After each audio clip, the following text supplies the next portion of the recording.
All right, welcome to another Small Business Pivots. We have another special guest from around the world, and I know that business owners are the best ones to introduce themselves and their company. So I'm going to let you go ahead and introduce yourself, my friend.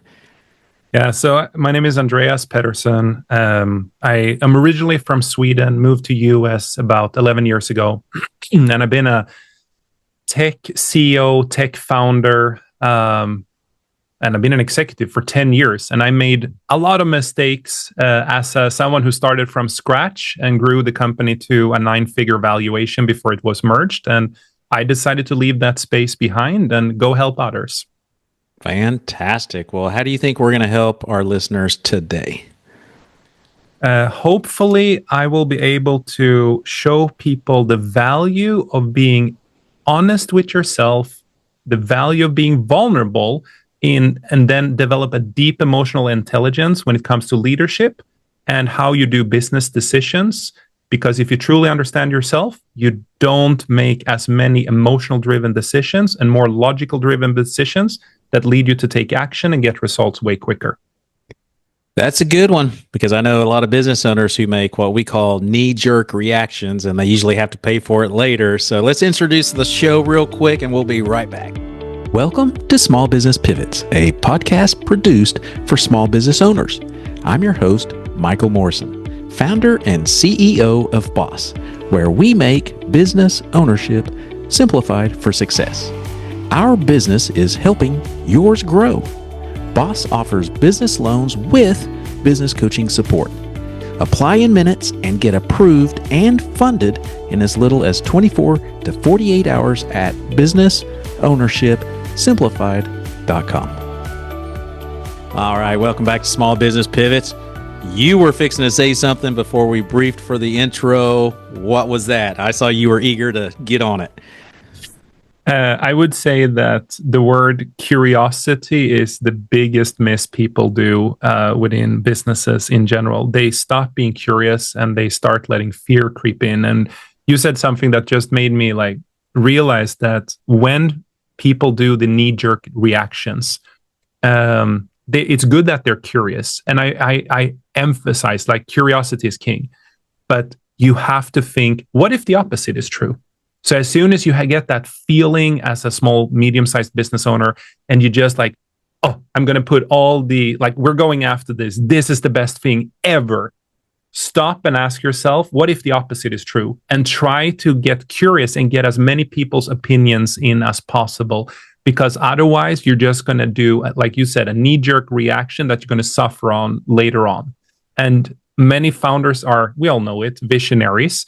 And the visionaries, they can come up with any solution for any problem. And the problem is some things should not be solved, or you can't make money on solving some problems. So being truly open, honest, and yeah, we all read the book, but there's an amazing book called The Mom Test. And it basically gives you a way of how to stay curious and how to truly understand the best logical approach to any situation to avoid doing impulsive decision making. I don't know that I've heard of that book. So it's a recommendation. Tiny. Huh? It's a recommendation. It's tiny. You can read it within an hour. The concept is, if you ask your mom or your friends, is this a good business idea? They will all lie to you because they yes, they will feel good. Yeah. Never ask your close circle if something is a good business idea or you should pivot your company in one direction. Ask strangers. Ask people who are not afraid to hurt your feelings. Ask a mentor or a coach, an advisor, whoever you ask.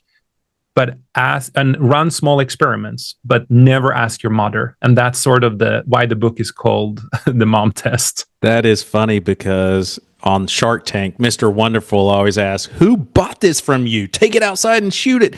And they'll say, well, my friends. And he said, they're lying to you. Yes.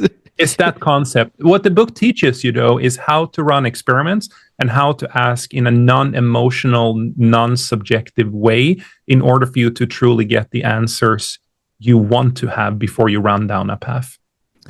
Well, let's jump back just a little bit in history because most of our listeners are stuck in their business. They've read all the popular books, watched a lot of YouTubes, probably invested in a lot of courses. Nothing's changed for their business.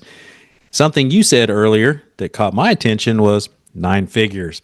I can't, for most of our listeners, speaking for them, I bet they can't even fathom what that's like. So take us back prior to that, because obviously you have something that helped you create that. How did you get into that space? So we started I used to work for a company called Milestone Systems. This is the company I moved to US with. I was running an incubation and ventures team in the Bay Area or group. And we were basically looking at either acquiring or partnering with certain people in the Bay Area, remember tech space, or we were handed the crazy ideas that no one else wanted to touch in the organization, that wasn't the bread and butter business. And we had to start from scratch, hire in a few people, do scrappy skunk work things, get the business going, and then hand it off to the main company or kill it. And that taught me a very valuable lesson, which is scrappy, ready, fire, aim, not aim, aim, aim, aim, aim. Everyone who keeps reading books and joining masterminds or whatever, they're aiming. Stop aiming. You are ready because you already made up your mind. You have the information you need. Just fire, run experiments, and quickly take action and try to learn from them.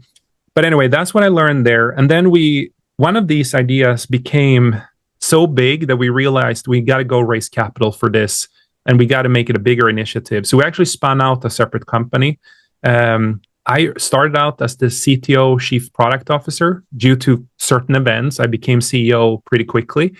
And then it was literally me at a WeWork with the goal of hiring 30 people within 3 months and delivering a product within 12 months. Wow. And it was, let's just say it was a little crazy times in the beginning. Now, the good part is we had an ownership structure. We were owned by, Canon, a camera. Oh, yeah. Mm-hmm. Camera manufacturer. And at this time, and they owned us, and we raised the capital through them and through another company. But long story short, it was crazy times. If I were to summarize the journey, then we grew, and when we merged, we were 150 people. We merged in with like I said, with a I don't know if it's public, actually. I shouldn't maybe have said that. But let's just say with a good valuation into another company that was also owned by Canon. And I decided to not stay. And I decided to leave. But I'll tell you about the patterns. For people who are feeling stuck, I've seen so clear patterns. You can grind yourself to the first 1 million in revenue, maybe 2 million. And it's all about sales. Like, you need to be selling, selling, selling. I've seen so many founders who hires a sales team too early because they're afraid to doing founder selling. No, they need to be on the phone, constantly selling. Even if I had all that backing, I still were on the phone. I landed our first multi-million-dollar deals. I was flying out around, like 1 year, I don't know how many laps I did around the world. The point is, if you are hiring someone before you have marketing fit, messaging fit, you can't scale it with a sales organization. And people will pick up the phone from the founder. And I see so many founders who just run away from that too quickly. So then you can get to a couple of million in revenue. After that, you need processes, you need systems, you need procedures. And you mentioned before we started scaling up, we can have Traction EOS. There are many others out there you can use. The point is, do not put in process and procedures if you don't need them. Like, it's only when you need them, not always, not never. And by the way, don't hire someone from a large company who looks great on the resume, that have done all the great work in a company where they had hundreds or 200 people reporting to them, or thousands, and assume that they can come in and get you the revenue. It will never work. They're worthless. They're even going to make it worse for you. So don't hire them. But then process, procedures, some delegation work, 2 to 10 million, 11 million. And then post that, it's all about leadership, growing a proper leadership team, getting people growing people create growing organizations. And you need to spend all your efforts in proper leadership culture, building the right culture, grooming the right people. And honestly, probably have to fire a lot of the people that were there from the 2 to the 10 million as well, because they're not going to get you further. Yeah. Yeah. So those are the patterns I have seen. And then I'm saying a lot here. I could not have done it without mentors, coaches, advisors, peer groups. Everyone else who made all the mistakes ahead of me. Don't go at it alone. You will mess it up. Like, at least I used to have one business coach. I had one mindset psychologist that I worked with, and I had one leadership psychologist / advisor. And I needed these people for different reasons. You can't do it if you don't, like, why reinvent the wheel? And you can have 10 years experience, or you can be working 10 years and get 1 year experience, or you can have 10 years experience in 1 year. But you have to be able to get other people's superpower to be able to move faster.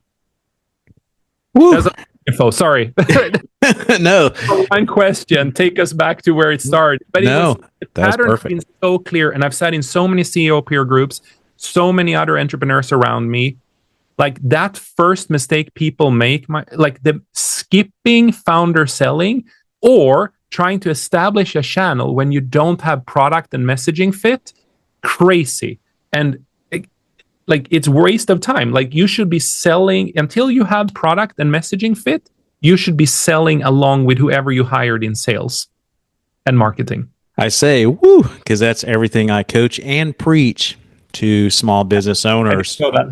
The same thing. If you're doing things that you're not an expert at or skilled at, and you don't have the sales to hire someone to do that, 80% of your time should be selling. Yeah. Until you can pay for those services. And then I also say, secondly, coming from a business coach, if you haven't crafted the message that sells, how do you think anyone else is going to do that? So until you figure it out, you're wasting your time hiring someone that doesn't know your true mission, your product fit, those kind of things. So it's almost like we rehearsed this. This is perfect. No, we didn't. We did not. But and then, because if you hire someone else, they don't have skin in the game the way you do as a founder, and they won't get curious. They will be like, no, it's good enough. No, but yeah, good enough. Like, you're holding yourself back. It's not fit is not a destination. Fit is an iteration. You get messaging fit, you get product fit, but then you got to iterate and you got to figure out how to do it better and better and better. And now you're in a level where you can start building partnership channels, or if you're selling direct, you can scale it up through marketing, through other things. But hiring yes, you can hire a marketer to help you with marketing strategy, but you have to, and this was a term in tech years ago and it's still used today. It's like a growth hacker. Like, yeah, you can hire a growth hacker, but what is a growth hacker? It's someone who constantly experiments, A/B test messaging, A/B test small product tweaks until they figure out what actually resonates with the customer. Not what makes you sale, but truly the litmus test is, you say litmus test in English? Yes. Yes. The test is really go interview 10 people and then say, we actually been thinking about scrapping this product or changing it. If you have 4 out of 10 people saying, no, don't do that, like, I love your product. Okay, now you're getting product fit. If you say, is this message resonating with you? Or what did you feel? If they can't express the feelings with the messaging, it's not market fit. It's not messaging fit. So you have to understand, in the end of the day, sales is psychology, right? And it's understanding the other party. And yes, you love your baby, you have your company, you believe in it, you put blood, sweat, and tears into it. Assume your baby is ugly, and then get curious on the other party what it will make it not ugly instead. And stop selling, start listening. Powerful stuff. Stop selling, but you get my point, like curiosity. Yeah, that's powerful. And so, listeners, BOSS stands for Business Ownership Simplified. There's nothing more simpler than what you just said. It's that simple. And yet, for many business owners, the reason they're stuck, or the ones that come to us for coaching, it's because they're making it harder than it really is. I'm not saying it's easy, right? It's not easy owning a business, but it is simpler than what we're trying to make it. We keep trying to reach for the next new book or the next idea, or no, go back to the bait, like what you're talking about. Go sell first, and stop messing with that other stuff. And when people come to me, so I exited out of the tech space. I decided, and I wouldn't say we do something similar, but I help founders that are 3 to 10, 15 million, and they are more coming into that growing people create growing organizations. You need to grow people stage, and I help them more with the mindset and the leadership rather than all the other things that I assume you help businesses with as well. And then the other thing I do today is I help VPs, because there's a lot in larger companies. There is a lot of vice presidents out there that needs to be groomed to be able to land a C-suite position, and they are just acting way too tactical, knee-jerk reaction there as well. And these are for larger companies. So those are the two people I'm helping. And I actually decided to stop. I'm so passionate about helping people that I decided not to take on another CEO role for another tech company for now, at least. I get the question a lot, but no, I want to help others. And especially, and it's not a political viewpoint, but I was brought up by a very strong mother, single mom. And I got a shock when I moved to US 10 years ago, and I saw how few women are in higher positions in different companies. So I have been helping primarily women, actually. And I've been helping them when I was a CEO for a long time, but more pro bono. And now I'm doing it as my main company. Well, let's talk about that. Real estate and a couple of other things. But that's always, as an entrepreneur, you always have 3 businesses going, right? Yep. You got to be diversified. Yeah. So, but focus is king. So 90% of your effort should be on one business. Yes. Well, let's talk about what you do, because there's a process to that and how it helps people. And even as, even if we're supposed to be doing sales, we still need to be grooming ourselves to be the leader to get to that next level. So how does working with you help them? What processes do you use, and share a little bit about that? Yeah. So I'm a very action person, right? So people come to me, and typically it will be someone who runs either service company, brick and mortar company. It's actually more not tech. Interestingly enough, tech people, they have all the solutions to all their own problems. But no, so I get a lot of that type of industry, manufacturing companies. And it's typically the founder who goes and says, I have a problem with X, Y, or C. It's always the same. It's either people, process, or money. or sometimes it's money as well. Can you help me raise capital? And just to put it out there, no, I don't help people raise capital. Okay. You have to be really good. People invest in people, and you need to be exceptionally good for me to help you raise capital. But so I say no to that most of the time. But they come and they say, I have this problem. And then as I'm talking with them, that's never the problem. Like it is related to it, but it's also most founders or entrepreneurs I talk to, they're not in love with their company anymore. It's become a burden for them. They plateaued. They made the wrong hires. They didn't fire people quick enough. They grew, and then all of a sudden something happened in the market, and now they can't figure out what happened. And they basically are applying the same patterns that they got success with in the past, instead of adapting, which is why I call my leadership advisory leaders adapt. You have to adapt, inspect and adapt all the time. And they just are stuck. So now they're not in love with the company anymore. They've fallen into this chief problem solver mode where they solve everyone else's problems. And they typically they're running what I call an adult daycare. It's a company where people show up and they take 45 to 1 hour meetings with them, explaining their issues with their husbands, their spouses, whatever it is, their wives, and their kids and whatnot. And it's an adult daycare. It's a social club, and they're not getting shit done anymore. And so then I'm like, okay, what happened? And almost every single time we have this conversation, they don't recognize that they have changed. They think everything else is the problem. And often the first 4 to 8 weeks, it's all about like true, deep emotional intelligence on what do they actually want, what type of role do they want, who are they interacting with, what type of lives do they want to live running these companies. And often people have like massive oh shit moment, if I can say the S word, but it's like, oh, not they have an oh, this is not good moment, or they realize that something else is bothering them. We address that first, so we get deep understanding. Then we usually lay out the plan. And when I work with people, my business model is I work with them 4 to 6 months, and then I don't want to see them anymore. And I know that sounds weird. Normally, business coaches, leadership advisors, they want to work for years with people. I don't believe in that model. I believe I can go in, I can be the SWAT team, I can get you to take action. And often the actions we have to take after you have truly understood who you are, which direction you want to go, and you're taking action, you're starting to see the change. Often involves hiring or firing someone else. The people you started the business with are typically not the people you want to have around anymore, or they're self-sabotaging or whatever is going on. You have stopped leading is another thing I often tell people. They just let others lead because they're tired, and they changed. The founder changed and they never recognized it. And now they're not in love anymore. And I make them either fall in love or I make them realize they got to go. And then they got to hire someone else to take their role and move on.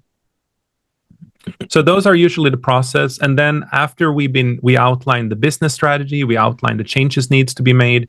I help people through the process. I push. I meet them every week. It's go constantly. We check in multiple times in the week. And then once they start getting a massive transformation and the revenue starts going up again, we got rid of the bad apples, all of that. What ends up happening 9 out of 10 times, they fall in love in their business again. They've just been procrastinating on doing what they needed to do a long time ago. They need to understand who they are, and they need to hire and fire. And then they need to often it's also a focus problem. They are doing way too many initiatives, and I often help them narrow down the laundry list of 20 different products they didn't want to do to 1 or 2. And they scream and kick all the way. But once we get there, then they start seeing results. Then the business is growing again. And then they also, they're afraid. A lot of people are afraid. Fear is a weird emotion, or friction. It's not a way of saying it. And people just have to recalibrate that to unfamiliar and just take action. So that's my model. That's what I do. Highly intense. Others out there are, I call them, they're amazing organic diesel fuel. If you want true rocket fuel on a fire, let's go. That's when people call me. I love it. Well, you mentioned earlier systems and processes. You're listening to Small Business Pivots. This podcast is produced by my company, Boss. Our business is helping yours grow. Boss offers business loans with business coaching support. Apply in minutes and get approved and funded in as little as 24 to 48 hours at businessownershipsimplified.com. If you're enjoying this podcast, don't forget to hit the subscribe button and share it as well. Now let's get back to our special guest. Well, you mentioned earlier systems and processes. And I know for almost all the businesses that come to us, they have 0, and they just think that's first of all, they think that's just another task I don't have time for. And the other thing is they might have some, they just don't hold people accountable. So kind of walk us through that process of why they need them, how to implement them, how to hold people accountable. Because again, to most business owners, they say that just sounds like another job that I don't have time for. Yeah, and you have to do it. So you have to you cannot delegate, because people won't figure this thing out themselves. Bare minimum process to be able to delegate. So you can do the 10%. Think of this, if you're going to do something, you can do 100%, and you're probably used to doing it yourself 100%. And why do processes? They don't matter. They do matter. So you do the first 10%, then you delegate the last 80, and then you trust but verify throughout the process. And then the last 10%, you get it across the finish line. But I would argue most times when you build a process and you do something, you have to run through it yourself the first time. It's the same with founder selling. You can do it in parallel with someone else, but don't delegate the first time, because the other person won't be interested to improve the process. And it will be a one and done that will be forget and collect dust later on. But it's what I'm pushing for hard is like bare minimum. And some people do process. Once they get into, oh, let's do a process, they overkill it and it's never used. Yeah. I think the balance is key, right? And if you start getting people who are complaining about the process, kill it, some of it, like remove it. And there is a super good, I mean, again, not a political viewpoint on Elon Musk, but he says he has a pretty good track record of building companies. There is an interview with him where he's at SpaceX and he's standing in front of a rocket on YouTube, and he's outlining when to do processes and how to approach process building. That model is exceptionally good. Don't just go out there and buy a framework and say we have to do everything that this process dictate or this framework dictate. Instead, think, do we even need this at all? And if you then build the processes in that mindset, you end up with the value creating processes, not just process for process sake. Like I said, not never, not always. Wow. Whew, we keep going on that, but I know another thing that business owners are probably cringing about is sales. Most business owners love when people call them. They love getting a lead gen form, but to reach out to other people, do you have any tips and tricks on that? Because you've done capital raising, which is selling, and you've done some other founder selling. So any tips and tricks to help these people get out of their shell and go do it, other than just, you got to do it? This thing, it's called a cell phone, solves 99% of your problems. What I mean with that is get on the phone. Go through your connections. Just start talking to them. Don't text them. Don't email them. Don't wait for the leads to come in.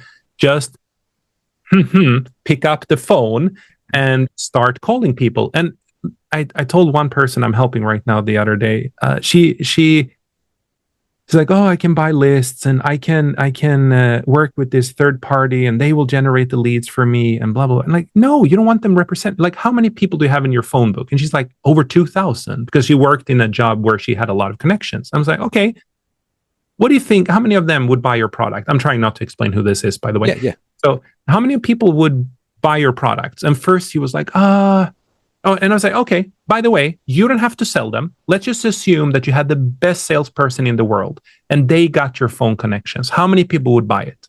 And she goes like, yeah, maybe 100. I'm like, okay, how many do you call a day? How many do you text a day? How many do you follow up and just ask them what's happening in their lives?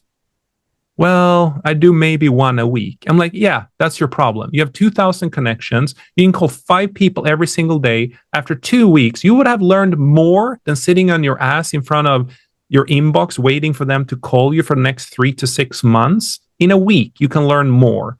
You just got to get over that fear. It's the friction. And there is a great book. It's called The War of Art that talks about friction. Every entrepreneur should read. And I recommend book. I don't like recommending book. I recommend action. But that one talk about why you're stopping yourself from doing it. And it was the same. We just finished cap raising for a small deal. I raised 1.7 million here in the last 3 weeks. And how did I do that? Well, I got out on social and I said, hey, we're raising capital for this deal. We got overfunded even, so it's a luxury.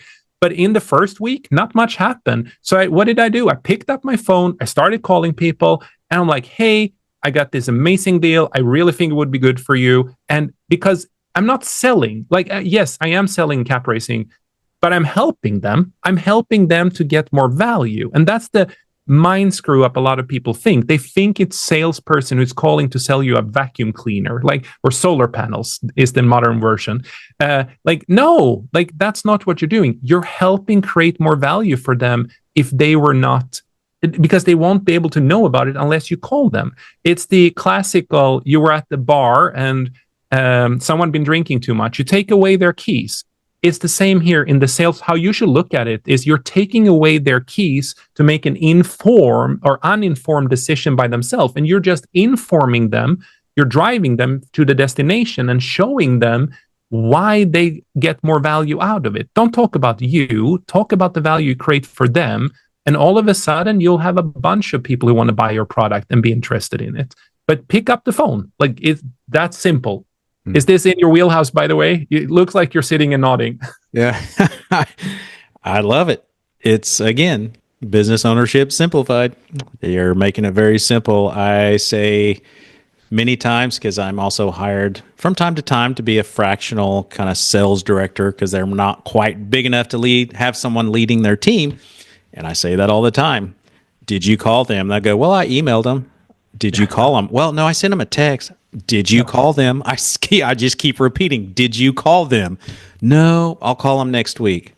No, you call them now. Like, I have had salespeople do that when I ran the company, and they're like, I'll get into contact with them after the weekend. I'm like, no, we're ending this meeting now. You have 10 minutes. You call them now. If they don't pick up, I want to hear that they didn't pick up. But we can use this because we're like, and then you come back to me and you tell me how it went. And then they come creeping back, tail between their legs, and kind of like a little puppy, and like, yeah, they could meet us next week. I'm like, thank you. Like, yes, pick up the phone. And by the way, you said another thing that I think is crucial: fractional people. Do not go out and hire full-time people. Hire fractional people all the time. Sure, the hour rate is a little higher, but I guarantee you, you get expertise. You can hire a fractional person 1-2 days a week. And I don't do this myself, but I know a lot of people who do fractional work. It is so much better than spending 3 months trying to find the right person. And then when you find them, your company changed anyway, something else happened, and now you're in trouble. No, hire a fractional person for 3 months, learn, iterate, again, ready, fire, aim. Great. Another great book, but don't go read it. You can just Google it. But the concept is the same. It's like, just take action, hire a fractional person 3 months. You will learn more than hiring the right candidate within the next 12 months. And now you know what you truly want. So I would even argue, don't hire the first sales leader, the first marketing leader. Don't hire a full-time, hire a fractional that comes in with expertise. I've done this hundreds of times and learn from them. And then you go hire the right person. And by the way, if you hire a fractional, and this is going to, some people are now be mad at me, but okay. Do not hire fractionals. Don't hire them full-time. They will fall in love with your company, but they will get lazy. So they will bust their ass as a fractional. I have really bad experience hiring that person afterwards, because now they feel like they deserve a vacation, and it just happened to be at your company. I love it. Yeah. So as a business coach, what typically business owners discover is, I know their business better than they do. And so I had a business owner years ago saying, would you just lead my sales team? And that's how my fractional side came into play. And I agree with you. The spark, or the momentum, the inspiration comes from, I get to make an impact on your company in the shortest amount of time. I'm getting in 1 week to meet with your team, and I'm out of there. Now go perform. Versus someone that's on their full staff, it's just like, it's a job. Yeah, but the other thing you will do as fractional, you will come in and you will say, that person doesn't cut it. That we need to change this process now. No discussion. You won't get results unless we do it. You come in with a transformational mindset, because you know you don't have to live with the grumpy people who felt like, why did you fire that person? Why did you put in this? Why did I not get the promotion? Why did you give that commission to him? Like, why did you give that territory to that person? All that FUD you deal with. And now you're the bad guy, but you said it straight. And now you put in the person who is there. Building something and nurturing something are two different people.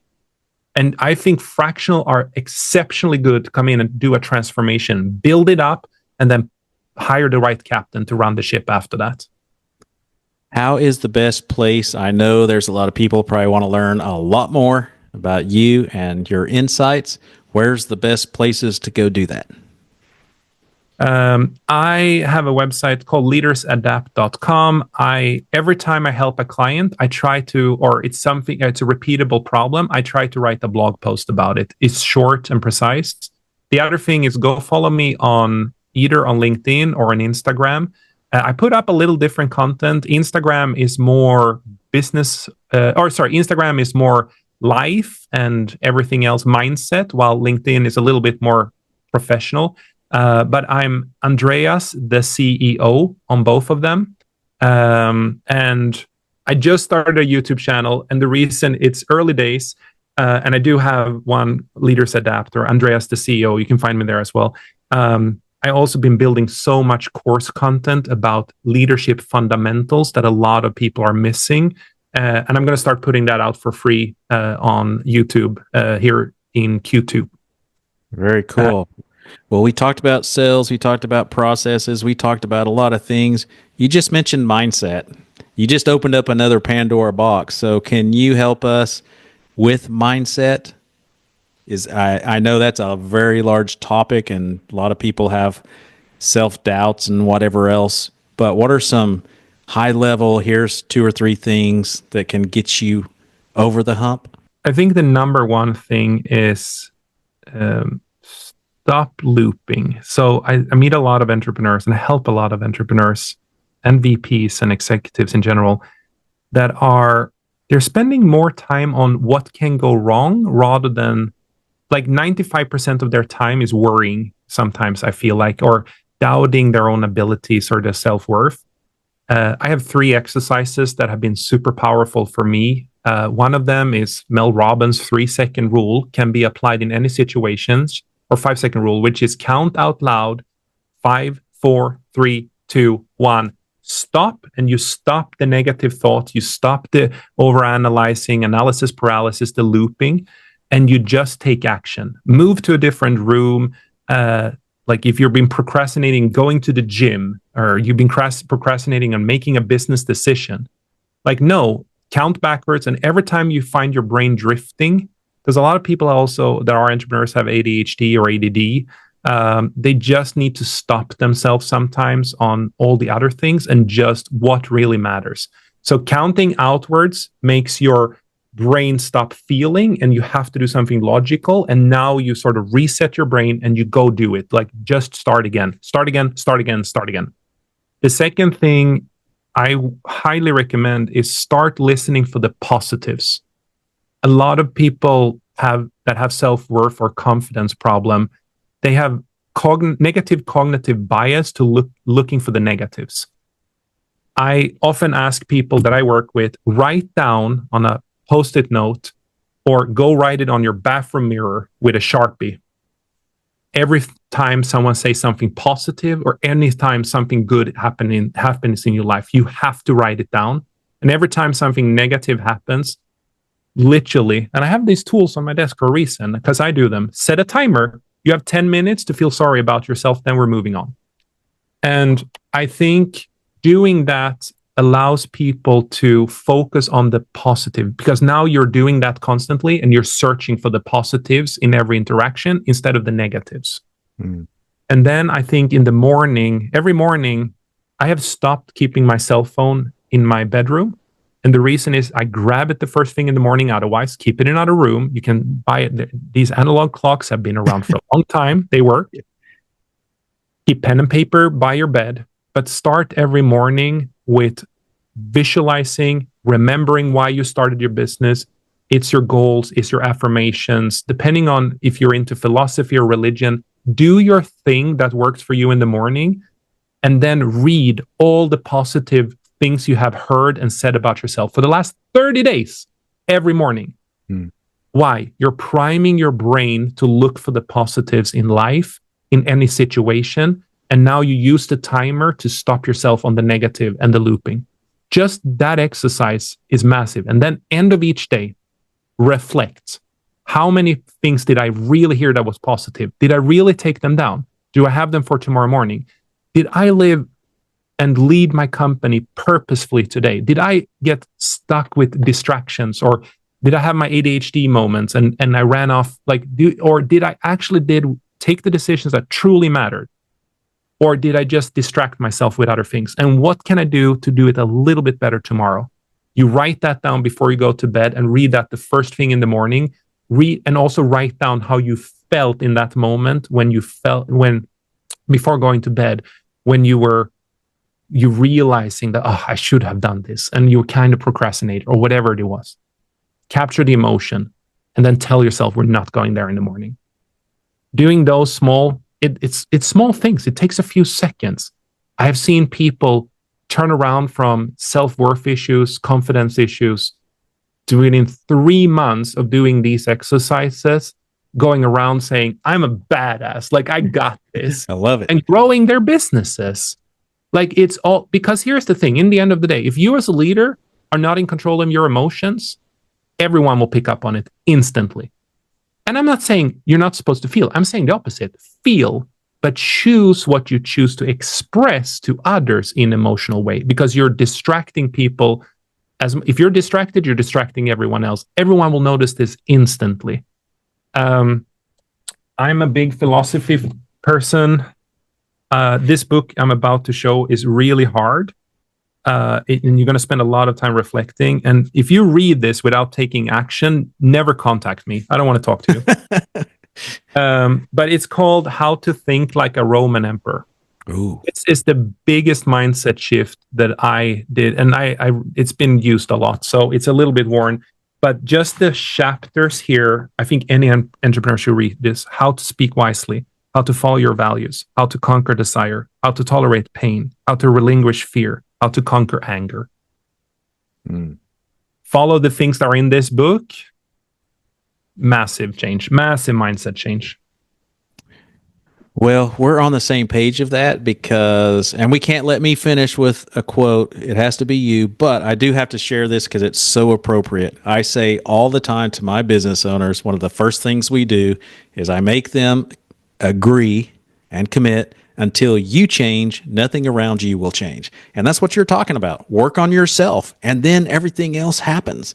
So with that, what's your last words of wisdom here? You've had so many. This is my life quote. This is what I live by. The brain dies twice. First time happens when you say, I am who I am. Nothing will change anyway. And the second time is when your heart stops beating. My goal in life is to time them the same second. And that means I have to stay curious. I have to learn. I have to adapt, inspect and adapt for the rest of my life. And as soon as I have a preconceived notion, jump to conclusions, my brain is dying. And I'm going to time them in the same second. My last words won't be thank you. It will be, how does that work? Tell me. And then I'm gone. Wow, that's powerful. That's powerful. You've been a blessing to many. I so appreciate your time. Thank you for having me. My pleasure. Thank you for listening to Small Business Pivots. This podcast is created and produced by my company, Boss.